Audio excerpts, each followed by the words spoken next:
একটা বিশ্ববিদ্যালয় যে অর্থে গবেষণা করে, একটা রিসার্চ ইনস্টিটিউশন যে অর্থে গবেষণা করে, বাংলা একাডেমি ঠিক সেই ধরনের প্রতিষ্ঠান নয়। হয়তো সমস্ত প্রকাশনার ক্ষেত্রে বাংলা একাডেমি মান রক্ষা করার কথা ছিল, সেটা রক্ষা করতে পারেনি। তারা আসলে বলে থাকে যে বাংলা একাডেমির কাজ হচ্ছে বইমেলায় স্টল বরাদ্দ দেওয়া এবং বাতিল করার মধ্যে সীমাবদ্ধ। তারা হয়তো ব্যাপারটা আক্ষরিক করতে বলেন নাই, তারা কথাটা হয়তো সিম্বলিক্যালি বলেছেন। আমরা দেখি যে বিভিন্ন সময় বিভিন্ন গুণীজন এই পুরস্কারকে প্রত্যাখ্যান করেছে। এটা রাষ্ট্রীয় কারণ থাকে, রাজনৈতিক কারণ থাকে, মতাদর্শিক কারণ থাকে, নৈতিক কারণ থাকে।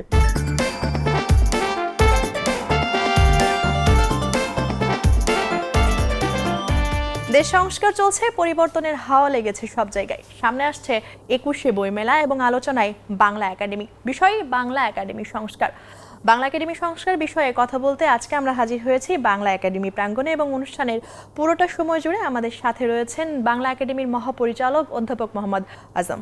স্যার, আপনাকে ধন্যবাদ আমাদেরকে সময় দেওয়ার জন্য। শুরুতেই আসলে যেটি জানতে চাইবো, বিগত সময়গুলোতে আসলে আপনার অনেক শিক্ষক, অনেক সিনিয়র এই দায়িত্ব পালন করেছেন। আপনি নতুন দায়িত্বপ্রাপ্ত এবং একটি বিশেষ সময়ে আপনার কেমন লাগছে? ভালো। ব্যাপারটা হলো যে এটা তো আমাদের জন্য খুব অভাবনীয় দায়িত্ব নয়। মানে আমাদের শিক্ষকরা বা আমাদের ডিসিপ্লিনের লোকরা এটা বহুদিন ধরে দায়িত্ব পালন করে আসছে। ফলে আমি যে এখানে বাংলা একাডেমির মহাপরিচালক হব, এটা হয়তো আগে নির্ধারিত ছিল না, কিন্তু এটা খুব অভাবনীয় বিষয় নয়। আমার একটু ব্যস্ততার মধ্যে কাটাতে হচ্ছে, কিন্তু অভিজ্ঞতা ভালোই বলতে হবে। যেহেতু একটা বিশেষ সময়ে আপনি দায়িত্ব পেয়েছেন, সেক্ষেত্রে কি বাড়তি কোনো চাপ আছে? বলতে পারি যে ব্যাপারটা হয়তো উল্টাভাবে দেখার সুযোগ বেশি। যে সমস্ত কারণে অন্য সময়গুলোতে বাংলা একাডেমি বেশি পরিমাণ দলীয় কিংবা রাষ্ট্রীয় চাপ বোধ করে, হয়তো সেদিক থেকে এখনকার পরিস্থিতি অপেক্ষাকৃত ভালো। ফলে আমি চাইলে এটাকে অপেক্ষাকৃত ভালো সময় হিসাবেও বিবেচনা করতে পারি, এবং আমি সেটাই করছি। স্যার, আসলে আমরা দেখেছি যে জুলাই বিপ্লবের পর বিভিন্ন জায়গায় সংস্কার চলছে, তো সেদিক থেকে বাংলা একাডেমি সংস্কারে আপনি আসলে বর্তমান সরকারের কাছ থেকে কি প্রত্যাশা করেন, এবং আগামী 1 বছরে বাংলা একাডেমির জন্য আপনার নতুন কি পরিকল্পনা রয়েছে? আমি বহুদিন ধরে একটা কথা বলে আসছি, সেটা হলো যে আমাদের রাষ্ট্র এবং ইনস্টিটিউটগুলো, বিভিন্ন সংগঠন, রাষ্ট্রের বিভিন্ন অংশ, এটা আসলে ঠিকভাবে কাজ করছে না। আরও ভালোভাবে কাজ করার কথা ছিল, খুব স্বাভাবিকভাবে। তো আমি মনে করি যে সংস্কারের একটা প্রাথমিক ধাপ হবে যে কাজটা সাধারণভাবে করার কথা, সেই কাজটা করা শুরু করা এবং তার জন্য পরিবেশ তৈরি করা। এটাই হবে একটা গুরুত্বপূর্ণ সংস্কার। যে নতুন কিছু পরের ব্যাপার, কিন্তু আপাতত একটা ইনস্টিটিউশন, একটা একাডেমি ঠিক যেভাবে কাজ করার কথা, যদি সেইভাবে কাজ শুরু করা যায়, তাহলে অনেক বড় ব্যাপার ঘটবে। আর যেহেতু রাষ্ট্রীয় সংস্কারের একটা আকাঙ্ক্ষা সমস্ত মানুষের আছে, রাষ্ট্রের দিক থেকেও সে আকাঙ্ক্ষা আছে, বাংলা একাডেমিও তার বাইরে নয়। ফলে নিশ্চয়ই বাংলা একাডেমিকে প্রতিষ্ঠান হিসেবে আরও ফাংশনাল করার জন্য এতদিন ধরে লোকে যা বলে আসছে, নতুনভাবে যদি আমরা এই বিষয়ে ওয়াকিবহাল কারো মতামত নেই, এগুলো মিলিয়ে একটা নতুনতর সংস্কারের প্রস্তাব তো করা যেতেই পারে। কিন্তু ওই ব্যাপারে আমরা এখনো কাজ শুরু করি নাই। আমরা এখনো প্রথম ধাপে আছি, যে বাংলা একাডেমি যে অবস্থায় আছে সেটাকে ফাংশনাল করা। স্যার, আমরা তো জানি যে বাংলা একাডেমি আসলে একটি অনন্য প্রতিষ্ঠান, এটার একটা প্রতীকী মর্যাদা আছে। তাহলে এই জায়গা থেকে বাংলা একাডেমি কার্যক্রমগুলো আসলে কেমন হওয়া উচিত? আপনি ঠিকই বলেছেন, দুটো। একটা হলো এটা প্রতীকী প্রতিষ্ঠান হিসেবে খুব মহিমান্বিত, লোকে এটাকে খুবই গুরুত্ব দেয়, মর্যাদা দেয়, এবং সেদিক থেকে আসলে তার অবদান রাখারও বিরাট সুযোগ আছে। যেহেতু বাংলা একাডেমি কাজ করে হলো ভাষা নিয়ে, সাহিত্য নিয়ে, সংস্কৃতি নিয়ে, এবং যেহেতু প্রচুর পরিমাণে পাঠ্যপুস্তক প্রণয়ন করা বাংলা একাডেমির দায়িত্ব, ফলে সে আসলে শিক্ষা নিয়েও কাজ করে। তার মানে আমরা যদি বলি যে ভাষা, সাহিত্য, সংস্কৃতি, শিক্ষা, এই প্রতিটি ব্যাপার এমন যে এটা আসলে বাংলাদেশের প্রতিটি মানুষকে স্পর্শ করে, তাহলে একদিকে এমন কাজ বাংলা একাডেমি করতে পারে যেটা প্রত্যেক মানুষের ক্ষেত্রে প্রযোজ্য। আরেকদিকে বাংলা একাডেমি আসলে এই ব্যাপারগুলোতে একটা আদর্শ কিংবা মান নির্দেশ করার কাজ করে। যেমন ভাষার ক্ষেত্রে বাংলা একাডেমি অভিধান প্রণয়ন করে, বাংলা একাডেমি বানান প্রণয়ন করে, এবং সাধারণভাবে মনে করা হয় যে বাংলাদেশের সমস্ত ক্ষেত্রে মানুষ সেই ব্যাপারগুলো মেনে চলবে। তো সেই কাজটা যত্নের সঙ্গে করা। বাংলা একাডেমি সাহিত্য নিয়ে কাজ করে, সেখানে গবেষণার ব্যাপার আছে, সেখানে বিচার বিশ্লেষণের ব্যাপার আছে, বই পুস্তক প্রকাশের ব্যাপার আছে। সেগুলো যেন এমন স্ট্যান্ডার্ডের হয় যে সবাই এই ব্যাপারটাকে একটা মানসম্মত উদ্যোগ, আয়োজন কিংবা কর্মতৎপরতা হিসাবে বিচার করতে পারে, সেরকম কাজ করাই বাংলা একাডেমির কাজ। এর বাইরে পাঠ্যপুস্তক সংক্রান্ত একটা বিরাট কাজ মানে আমাদের জন্য খুব জরুরি। বাংলাদেশের মতো যেগুলো অপেক্ষাকৃত দরিদ্র দেশ, অনুন্নত দেশ, সেসব দেশে অনুবাদমূলক প্রকাশনা এবং ভালো পাঠ্যপুস্তক যে কোনো ডিসিপ্লিনের জন্য প্রণয়ন করা, এগুলো খুব গুরুত্বপূর্ণ কাজ। তো বাংলা একাডেমির যে প্রতীকী মূল্য কিংবা অন্য মর্যাদা, সেগুলোর সাপেক্ষে যদি এই 4 স্তরে কমপক্ষে বাংলা একাডেমি যথার্থ মানসম্মত কাজ করতে পারে, তাহলেই বাংলা একাডেমি জনগ্রাহ্য হবে, মানুষের কল্যাণে এবং একটা আদর্শ প্রণয়নে অপেক্ষাকৃত সাফল্যের সঙ্গে এবং সক্ষমতার সঙ্গে কাজ করতে পারবে। স্যার, আপনি যেমনটি আসলে বলছিলেন যে বাংলা একাডেমির কাজগুলো নিয়ে, বাংলা একাডেমির মূল কাজ যে ভাষা, সাহিত্য, সংস্কৃতি, লালন পালন, প্রসার, অভিধান, বানান, রীতি, এগুলো নিয়ে কাজ করা। তাই সেই জায়গা থেকে আসলে যদি বলি যে গবেষণার কথাটি আসলো, বাংলা একাডেমি আসলে এখানে কতটা সফল এবং কতটা এগিয়ে? গবেষণার ব্যাপারে একটা কথা আমাদের খুব পরিষ্কারভাবে মনে রাখতে হবে, সেটা হলো যে একটা বিশ্ববিদ্যালয় যে অর্থে গবেষণা করে, একটা রিসার্চ ইনস্টিটিউশন যে অর্থে গবেষণা করে, বাংলা একাডেমি ঠিক সেই ধরনের প্রতিষ্ঠান নয়। বাংলা একাডেমি গবেষণার ক্ষেত্রে 2 ধরনের কাজ করতে পারে। একটা কাজ হলো সে নানান ধরনের রিসার্চকে যাকে বলে ফ্যাসিলিটেট করা, মানে তার সুযোগ সুবিধা তৈরি করা, সাহায্য করা, এই কাজটা করতে পারে। আরেকটা হলো নিজেরা উদ্যোগ নিয়ে কিংবা অন্যরা কাজ করেছে এমন ক্ষেত্রে গুরুত্বপূর্ণ বই পুস্তক প্রকাশ করা। এই দুটো বাংলা একাডেমির আসলে গবেষণার ক্ষেত্র। তো বাংলা একাডেমি এই কাজ কম বেশি প্রথম থেকেই করে আসছে, কিন্তু পরিমাণে সেটা হয়তো খুব বেশি নয়, আরও বেশি হওয়ার সুযোগ আছে। হয়তো সমস্ত প্রকাশনার ক্ষেত্রে, অথবা বলা যাবে যে উল্লেখযোগ্য সংখ্যক প্রকাশনার ক্ষেত্রে বাংলা একাডেমি যেই মান রক্ষা করার কথা ছিল সেটা রক্ষা করতে পারেনি। এবং এটা যে শুধু বাংলা একাডেমির দায় এবং দায়িত্ব সেটা নয়, এটা আসলে যারা গবেষণা করছে তাদেরও দায় আছে, যারা বই পুস্তক লিখছে তাদেরও দায় আছে।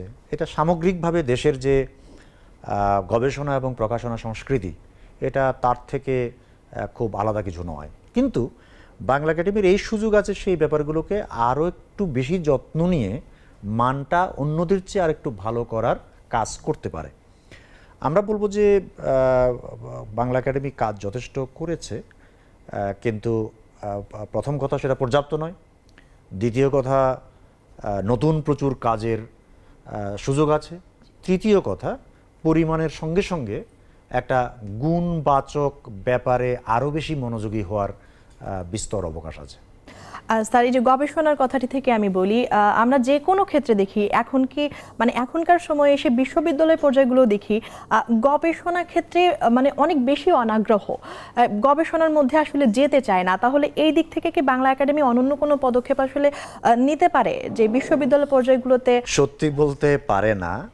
আমি আবার বলছি যে গবেষণার কাজ প্রধানত করবে হলো ইউনিভার্সিটি এবং করবে হলো রিসার্চ ইনস্টিটিউট, যে আগ্রহ বাড়িয়ে তোলার জন্য। না, দুর্ভাগ্যজনকভাবে এই কাজটা ইউনিভার্সিটিকে করতে হবে, রিসার্চ ইনস্টিটিউটকে করতে হবে। দুর্ভাগ্যজনকভাবে আমাদের ইউনিভার্সিটিগুলো সেভাবে প্রতিষ্ঠিত হয়নি।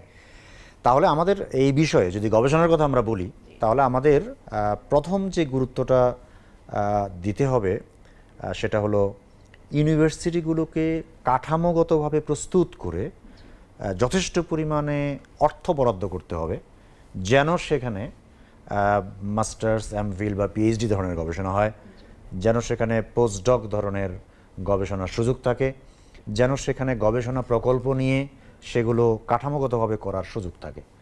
বাংলা একাডেমি এমন কোনো প্রতিষ্ঠান নয় যে প্রতিষ্ঠান এই ধরনের কাজ করতে পারে, এটা বাংলা একাডেমির কাজ নয়। আমি আবার বলছি, বাংলা একাডেমি যেটা করতে পারে সেটা হলো এই যে গবেষণা, যেটাকে বলে ডিসেমিনেট করা, গবেষণা প্রকাশনার মধ্য দিয়ে এবং প্রচারণার মধ্য দিয়ে জনসমাজে ছড়িয়ে দেওয়া, এই কাজটা বাংলা একাডেমি বিশেষভাবে করতে পারে। এটা তার প্রধান কাজ এবং সে বই পুস্তক প্রকাশ করে। আর বাংলা একাডেমি গবেষণা করতে পারে কতগুলো বিষয়ে যেগুলোর ক্ষেত্রে জনগণের দিক থেকে একটা মান বা স্ট্যান্ডার্ড প্রতিষ্ঠার প্রয়োজন হয়। এটা বাংলা একাডেমির কাজ।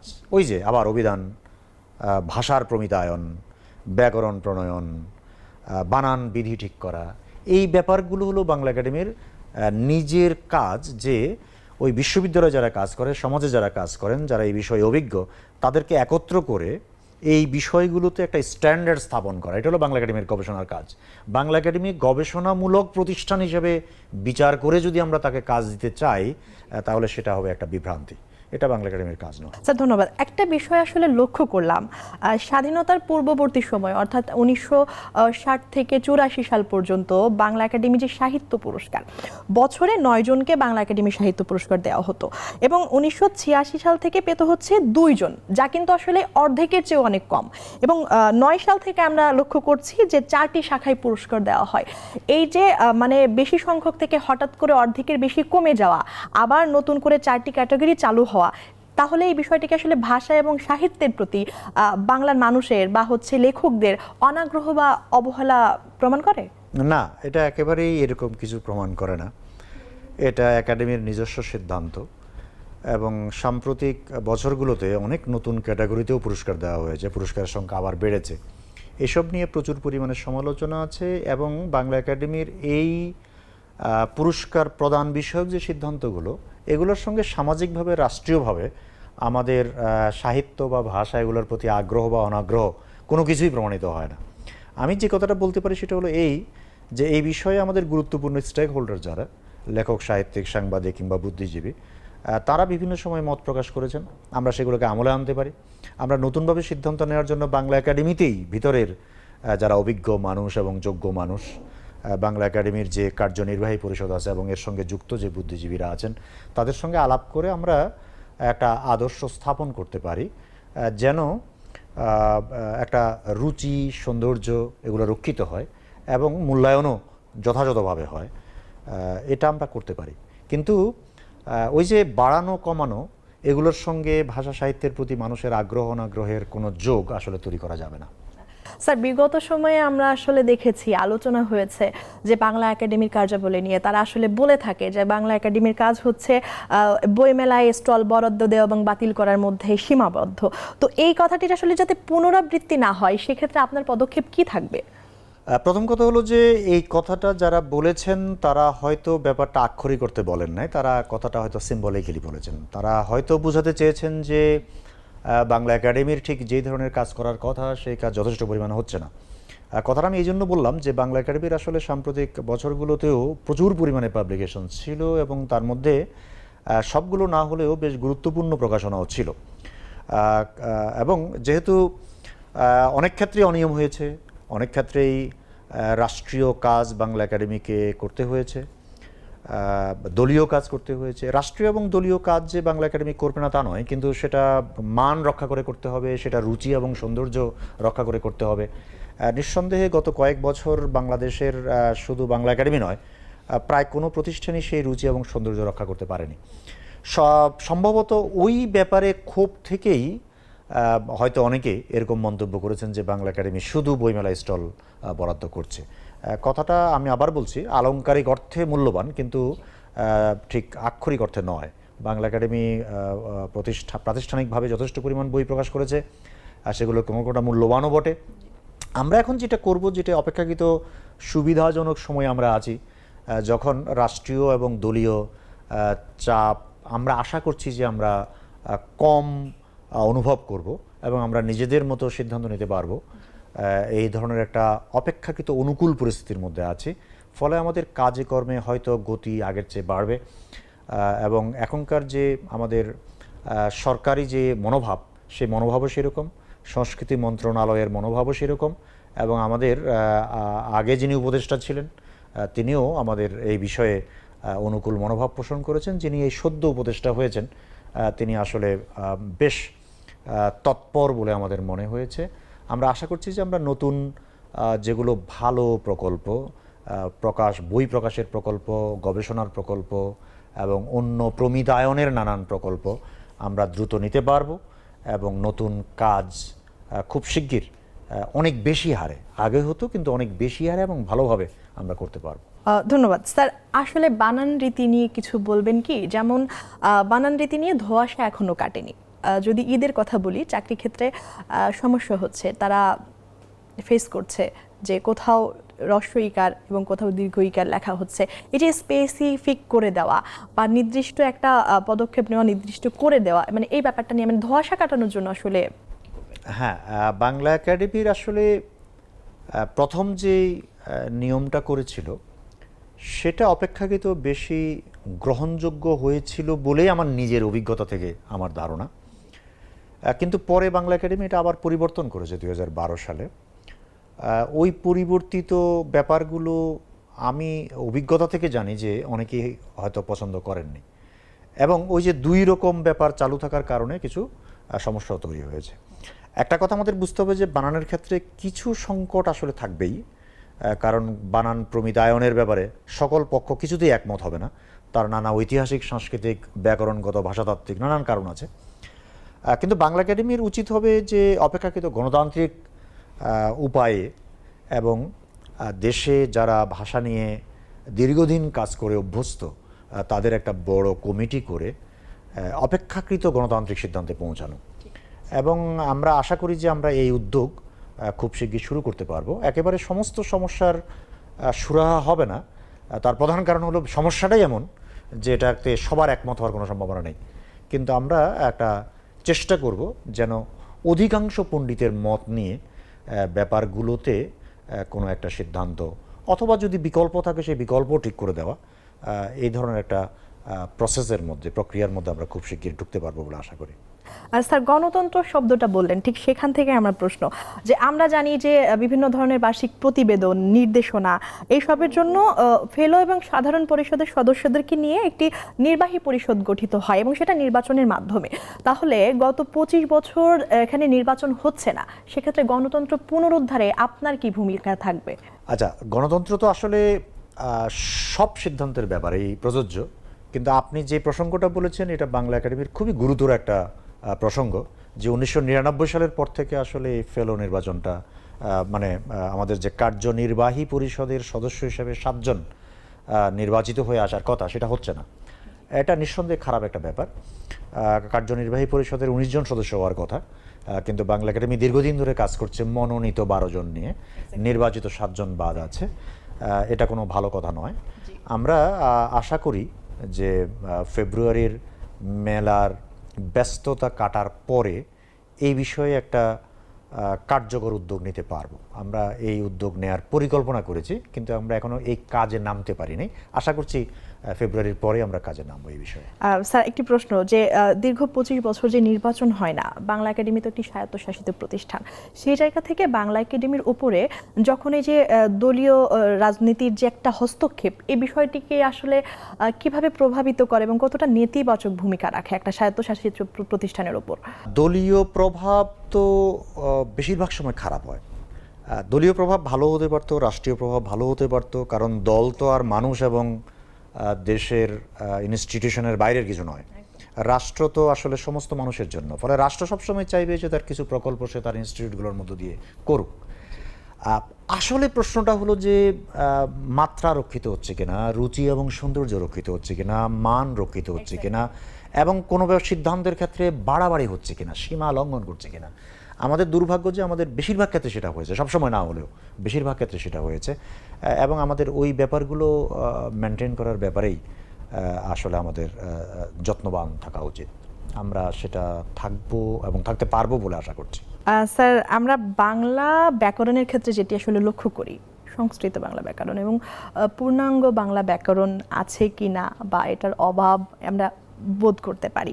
তো পূর্ণাঙ্গ বাংলা ব্যাকরণ প্রণয়নের জন্য আপনি আসলে কি ভূমিকা রাখবেন, কি পদক্ষেপ নেবেন? না, এটা একটা কথা খেয়াল রাখতে হবে যে এটা বাংলা একাডেমির এখতিয়ারের মধ্যে পড়ে না। কোনটা পড়ে না? যে সে ঘোষণা করবে যেটা ব্যাকরণ, ব্যাকরণ কোনটা সেটা আসলে বাংলা ভাষা এবং ভাষা তত্ত্বের যারা পণ্ডিত তারা ঠিক করবেন। বাংলা একাডেমি আসলে এই বিষয়ে খুব বড় বড় কতগুলো প্রকল্প নিয়েছে, এবং মানে বাংলাদেশের অনেক ভাষা বিজ্ঞানীকে একত্র করে অধ্যাপক রফিকুল ইসলাম এবং অধ্যাপক পবিত্র সরকারের সম্পাদনায় বাংলা একাডেমি কিন্তু 2 খণ্ড ব্যাকরণ প্রণয়ন করেছে। কিন্তু অন্য অনেক কিছুর মতো এটাও ঠিক সর্বগ্রহণযোগ্য হয় না। এটা বড় উদ্যোগ, খুবই গুরুত্বপূর্ণ কাজ, কিন্তু সর্বগ্রহণযোগ্য হয় নাই। এরপরে এক খণ্ডের একটা ব্যবহারিক ব্যাকরণও বাংলা একাডেমি প্রণয়ন করেছে।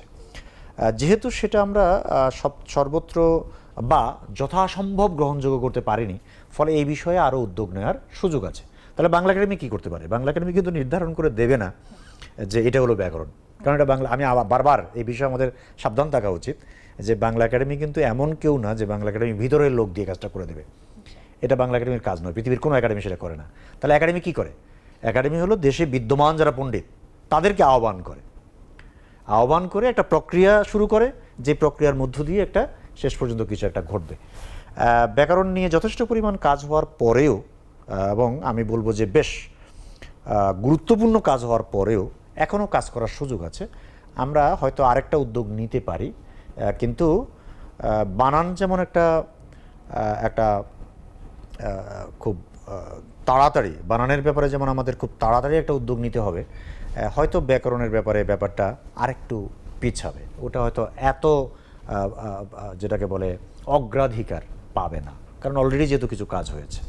ঠিক আছে স্যার, ইতিহাস ঐতিহ্য সংরক্ষণে আর্কাইভ আছে কিনা এবং ভবিষ্যতে করার কোনো পরিকল্পনা আছে কিনা আর্কাইভ নিয়ে? যদি বাংলা একাডেমিতে পুরনো পত্রিকার একটা খুবই গুরুত্বপূর্ণ সংগ্রহ আছে। সেই পত্রিকা এবং লাইব্রেরির যে বই পুস্তক, সেগুলো ডিজিটাইজড করার আসলে একটা খুবই বড় প্রকল্প চলমান আছে, ডিসেম্বরে শেষ হবে। 1,27,00,000 পৃষ্ঠা ডিজিটাইজেশনের কাজ আমরা আশা করছি এই ডিসেম্বরে, মানে 1.5 মাসের মধ্যে শেষ হবে। তারপর আমরা এটাকে জনগণের কিংবা গবেষকদের কিংবা সবার কাছে পৌঁছানোর বন্দোবস্ত করব। এর বাইরে আমাদের এখানে যে পাণ্ডুলিপি আছে, সেগুলোর ডিজিটাইজেশন, পাঠোদ্ধার এবং অপরাপর কাজের জন্য একটা প্রকল্প খুবই শিগগির শুরু করতে পারবো বলে আমরা আশা করছি। তার মানে হলো আরও আগে এটা হতে পারতো, কিন্তু বেটার লেট দেন নেভার। এটা আগেই শুরু হয়েছে এবং এখন আমরা আশা করছি খুব শিগগির পুরো ব্যাপারটা, মানে আমাদের যে আর্কাইভ, প্রয়োজনীয় পুরনো দলিল দস্তাবেজ কিংবা অন্যান্য জিনিসপত্র, এই পুরো ব্যাপারটাই আমরা আসলে ডিজিটাইজেশনের মধ্য দিয়ে গিয়ে ব্যবহার উপযোগিতার একটা নতুন পর্বে, নতুন মাত্রায় প্রবেশ করতে পারবো। স্যার, যদি বাংলা একাডেমি সাহিত্য পুরস্কারের কথা বলি, আমরা দেখি যে বিভিন্ন সময় বিভিন্ন গুণীজন এই পুরস্কারকে প্রত্যাখ্যান করেছে। যদি আমি নাট্যব্যক্তিত্ব মামুনুর রশিদের কথা বলে থাকি, 1982 সালে এরশাদের শাসনামলে উনি আসলে যখন বাংলা একাডেমি পুরস্কার পেলেন, তখন কিন্তু সেটাকে উনি প্রত্যাখ্যান করেছেন এবং ভারতে এসে 21 পদক গ্রহণ করেছেন। এবং একই রকমভাবে আহমদ সোফা, ওমর শামস, জাকির তালুকদার, এই মানুষগুলোও একই রকম কাজ করেছে। কারণ জিজ্ঞাসায় অধিকাংশ আসলে মুখ খোলেনি বা কেউ কেউ একটু চাপা অভিমান প্রকাশ করেছে। এই যে গুণীজনদের চাপা অভিমান বা এই যে বাংলা একাডেমির মতো এত সম্মানজনক পুরস্কারকে প্রত্যাখ্যান করা, এটির আসলে কারণ কি এবং এক্ষেত্রে বাংলা একাডেমির ব্যর্থতা কোথায় আপনার কি মনে হয়? না, কথা হলো পুরস্কার প্রত্যাখ্যানের আসলে অনেকগুলো কারণ থাকে, এটা সবটা বাংলা একাডেমির সঙ্গে যুক্ত নয়। যারা পুরস্কার প্রত্যাখ্যান করেন, তারা কি কারণে প্রত্যাখ্যান করছেন সেটা অনেক সময় বলেও দেন। তার সব কারণ যে বাংলা একাডেমির সঙ্গে সম্পর্কিত তা নয়। এটা রাষ্ট্রীয় কারণ থাকে, রাজনৈতিক কারণ থাকে, মতাদর্শিক কারণ থাকে, নৈতিক কারণ থাকে। ফলে এই বিষয়ে আমার পক্ষে কোনো প্রকার মন্তব্য করা সম্ভব হবে না। আমি যেটা বলতে পারি সেটা হলো যে বাংলা একাডেমির উচিত যে এই ব্যাপারগুলোতে তুলনামূলক স্বচ্ছ থাকা। আমি বলবো না যে সম্পূর্ণরূপে অবজেক্টিভিটি প্রতিষ্ঠা করা, মানে বস্তুনিষ্ঠতা প্রতিষ্ঠা করা সম্ভব। আপনি যাকেই নির্বাচন করেন না কেন, কিছু লোকের মনে হবে যে সেটা ঠিক নয়। তাহলে উপায় কি? উপায় আছে। উপায়টা হলো যে প্রক্রিয়ার পরিচ্ছন্নতা নিশ্চিত করা এবং আপনি যেটা করছেন সেই কাজের যুক্তিটা প্রতিষ্ঠা করা। তাহলে অন্য একজন আপনার কাজ পছন্দ না করতে পারে, কিন্তু সে মানে পুরোপুরি বিরোধিতা করতে পারবে না। আমরা অন্তত ওইটুকু যেন প্রতিষ্ঠা করা যায় সেই বিষয়ে চেষ্টা করব, এই কথাটা বলতে পারি। কিন্তু অন্য যারা নাকচ করেছে কিংবা বাতিল করেছে, তারা কেন করেছে সেটার ব্যাপারে কোনো দায় ব্যক্তিগতভাবে আমিও নিতে পারবো না আর বাংলা একাডেমির পক্ষ আসলে সম্ভব নয় সেটা করা। স্যার, আমরা জানি যে আপনি বাংলা একাডেমির গবেষণা বৃত্তির একটা নিয়ম চালু করছেন, তো সেক্ষেত্রে এটার আসলে ক্রাইটেরিয়াগুলো কীরকম বা হচ্ছে কিভাবে কাজ করবে, কি ভেবেছেন? না, খুব ছোট ব্যাপার। বাংলা একাডেমি একটা দারুণ উদ্যোগ নিয়েছে, আমি মনে করি এটা আমরা নতুন একটা ব্যাপার শুরু করেছি, সেটা হলো গবেষণা প্রবন্ধের জন্য বৃত্তি দেওয়া। তো গবেষণা প্রবন্ধ সাধারণত লোকে রচনা করে, ইউনিভার্সিটিতে রচিত হয়, গবেষণা পত্রিকাগুলোতে প্রকাশিত হয়। একটা অনুমান থেকে আমরা এটা শুরু করেছি যে আমাদের গবেষণা পত্রিকাগুলোতে যে বাংলা লেখাগুলো ছাপা হয় এগুলো অনেক সময় আসলে যথেষ্ট পরিমাণে স্ট্যান্ডার্ড হয় না। আর আরেকটা হলো যে বহু ডিসিপ্লিনের লোকেরা আজকাল আসলে আর বাংলায় লিখতে চান না, কিন্তু বাংলায় এই যে স্কলারশিপ বা যেটাকে বলতে পারি যে জ্ঞান তাত্ত্বিক যে চর্চা, একাডেমিক যে চর্চা, এটা তো খুব জরুরি। তো সেই দৃষ্টিকোণ থেকে আমরা বাংলা একাডেমি যেহেতু সরকার থেকে পৃষ্ঠপোষকতা পাওয়ার সুযোগ রাখে, ফলে এই ধরনের একটা উদ্যোগ নিতে পারে বলে আমরা ভেবেছি এবং আমরা 50টা গবেষণা প্রবন্ধের জন্য বৃত্তি ঘোষণা করেছি। এটা একেবারেই উন্মুক্ত, ডিসিপ্লিনের দিক থেকে উন্মুক্ত, বয়সের দিক থেকে উন্মুক্ত, শিক্ষাগত যোগ্যতার দিক থেকে উন্মুক্ত। শুধু একটাই শর্ত যে এটা বাংলায় ছাপা হতে হবে। তাহলে এটা আমরা একটা বৃহত্তর আসলে বাংলা ভাষায় যে জ্ঞান চর্চা এবং একাডেমিক জ্ঞান চর্চা সেটার একটা প্রায় পৃষ্ঠপোষকতার জন্য আমরা এই কাজটা শুরু করেছি। যদি সফল হয় তাহলে আমরা সরকারের কাছে হয়তো দাবি করব যে এটা বাংলাদেশের জন্য খুবই জরুরি এবং আপনারা এই কাজে আরও অর্থ বরাদ্দ করেন। এর বাইরে আমরা 10টা 1 বছরের গবেষণা বৃত্তিও চালু করেছি, যেটা আগে 3টা ছিল বাংলা একাডেমিতে, আমরা একটু পরিবর্তন করেছি এবং 10টা করেছি। এটা করার মধ্য দিয়ে আসলে আমরা চাচ্ছি যে যারা বিভিন্ন ইনস্টিটিউশনের সঙ্গে যুক্ত হওয়ার সুযোগ পাচ্ছেন না অথবা পেয়েও তারা আরও গবেষণা করতে আগ্রহী, এরকম সুযোগ অনেক জায়গায় আছে। গবেষণা প্রবন্ধটার সুযোগ আমাদের এখানে আসলে নতুন আমরা তৈরি করতে চাচ্ছি, প্রায় নতুন। কিন্তু গবেষণা বৃত্তির সুযোগ অন্য জায়গায়ও আছে, কিন্তু বাংলা একাডেমিতেও এই গবেষণার সুযোগটা অপেক্ষাকৃত বাড়ানো, এটাই আমাদের লক্ষ্য। এই জন্য আমরা 3টা থেকে এবার 10টার বিজ্ঞাপন দিয়েছি। অনন্য একটি উদ্যোগ। স্যার, সামনে ফেব্রুয়ারি আসছে, বইমেলা নিয়ে বাঙালিদের একটা অন্যরকম ইমোশনের জায়গা, নতুন কি পরিকল্পনা আসছে এবং কি ভেবেছেন? নতুন পরিকল্পনা বলতে আমরা একটা পরিচ্ছন্ন মেলা তৈরি করা, মানে মেলা করার কথাই ভাবছি।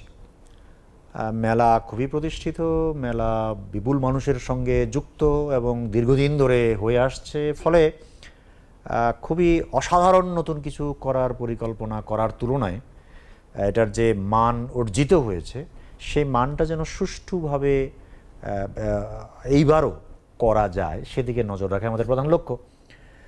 কিন্তু আমরা জানি যে অন্য অনেক কিছুর মতো মেলায়ও রাষ্ট্রীয় হস্তক্ষেপ, দলীয় হস্তক্ষেপ, রাজনৈতিক হস্তক্ষেপ ইত্যাদি প্রবল ছিল। এগুলোকে প্রায় শূন্যের কোঠায় নামিয়ে আনা আমাদের একটা লক্ষ্য এবং প্রকাশক সহ বাংলা একাডেমির ভিতরের অনেকের এবং বাইরের সাংস্কৃতিক ব্যক্তিত্ব এবং অপরাপর অনেকেরই বা রাষ্ট্রেরও আসলে একটা আকাঙ্ক্ষা এই মেলায় এবং অনুষ্ঠানমালায় যেন শিক্ষার্থী জনতার অভ্যুত্থান 2024-এর একটা প্রতিফলন থাকে। আমরা ব্যাপকভাবে সেটা করার চেষ্টা করব। মেলার সংগঠনে তার যে কাঠামোগত বিন্যাস এবং তার যে অলঙ্করণ এবং অপরাপর সজ্জা এবং বাংলা একাডেমির যে অনুষ্ঠানমালা, তার যে আলোচনা এবং বাংলা একাডেমির কিছু প্রকাশনা, এই ব্যাপারগুলোতে এই জিনিসটা তাৎপর্যপূর্ণভাবে বুদ্ধিভিত্তিকভাবে ফুটিয়ে তোলার একটা চেষ্টা নিশ্চয়ই আমরা করব, যেহেতু এটা সকলের আকাঙ্ক্ষা। দর্শকের জন্য কি বলবেন? বাংলা একাডেমির প্রতি দর্শকদের বা বাংলাদেশের মানুষের যে অসাধারণ ভালোবাসা এবং প্রীতি, যে সম্মানবোধ এবং মর্যাদাবোধ, সেটা আমি টের পেয়েছি যখন আমি বাংলা একাডেমির মহাপরিচালক হিসেবে নিযুক্ত হয়েছি। এটা আমাকে মুগ্ধ করেছে। আমরা আশা করছি যে এটা আমাদের কাজে লাগবে এবং রাষ্ট্র এবং সংস্কৃতি মন্ত্রণালয় এই ব্যাপারটা লক্ষ্য রেখে বাংলা একাডেমিকে অধিকতর হারে কতটা মানুষের কল্যাণের জন্য কাজে লাগানো যায়, বাংলা একাডেমির যে কাজ সেই কাজের মধ্য দিয়ে কল্যাণের জন্য কাজে লাগানো যায় সেটা ভাববে এবং আগামী দিনগুলোতে আমাদের পাঠকরা এবং বাংলাদেশের মানুষ সাধারণভাবে বাংলা একাডেমিকে হয়তো আমাদের আশা যে আরও গুরুত্বপূর্ণ কাজের উদ্যোক্তা হিসেবে আবিষ্কার করতে পারবে। স্যার, আপনাকে অসংখ্য ধন্যবাদ আমাদেরকে সময় দেওয়ার জন্য এবং আপনার জ্ঞানগর্ভ আলোচনার জন্য। ধন্যবাদ আপনাকেও এবং দর্শককেও ধন্যবাদ। দর্শক ধন্যবাদ এতক্ষণ সাথে থাকার জন্য। আমাদের পরবর্তী আয়োজন দেখতে চোখ রাখুন নাগরিকের ওয়েবসাইট, ইউটিউব এবং ফেসবুক পেজে।